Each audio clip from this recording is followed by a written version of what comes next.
तो आज हम बात करने वाले हैं लोक अदालत के बारे में। हम लोक अदालत के बारे में क्यों बात कर रहे हैं? स्पेशल लोक अदालत ने सेलिब्रेट किए हैं सुप्रीम कोर्ट के 75 साल। तो इसकी खासियत क्या है कि 6700 से ज़्यादा केसेस डिस्पोज ऑफ जल्दी से जल्दी कर दिए गए हैं। तो समथिंग अबाउट लोक अदालत, इसमें अल्टरनेटिव डिस्प्यूट रेजोल्यूशन होता है। मतलब इसमें दो पार्टी एक साथ आती हैं और यहाँ पे बिना केस फाइल किए उसके पहले इस चीज़ को सेटल करने की कोशिश की जाती है। तो प्री लिटिगेशन स्टेज से पहले ही इस चीज़ को सेटल करने की बात होती है। दूसरी चीज़ ये है कि इसको लीगल स्टेटस भी प्राप्त है, यानी लोक अदालत को लीगल स्टेटस प्राप्त है bye legal services authorities act 1987।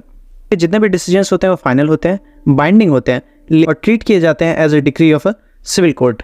Awards के बाद आप कोई अपील नहीं कर सकते, लेकिन अगर आप चाहें तो फ्रेश लिटिगेशन फाइल कर सकते हैं अगर आप अनसेटिस्फाइड हैं। तो लोक अदालत की सबसे खास बात है कि इसमें कोर्ट फीस नहीं लगती। So there is no court fees. अगर कोर्ट फीस थोड़ी सी लगती भी है और मामला सेटल हो जाता है तो आपको कोर्ट फीस रिफंड कर दी जाती है। तो क्या रोल है मेंबर्स का इसमें जो इनमें पार्ट लेते हैं? तो member act as a conciliators not as जजेस। तो दे आर नॉट जजेस, ठीक है, और ये फैसिलिटेट करते हैं किसी भी चीज़ को विदाउट कोअर्जन बेसिस पे ले जाता है। It is based on compromise या सेटलमेंट। तो या तो दोनों पार्टी कॉम्प्रोमाइज़ कर लेगी या फिर एक दूसरे से सेटलमेंट हो जाती है। तो members assist independently and impartially. इसलिए तो हमारे देश में नेशनल लोक अदालत चलती है, held regularly nationwide from supreme court to taluk levels, यानी सारे लेवल पे ये काम करती है लोक अदालत।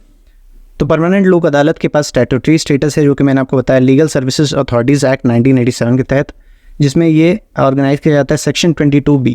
तो ये ज़्यादा डिटेल है, ठीक है। तो लोक अदालत की जुरिस्डिक्शन पावर जो है वो है कि वो सिर्फ सिविल केसेस हैंडल कर सकता है, criminal cases it can't handle. तो दिस इज़ अबाउट लोक अदालत।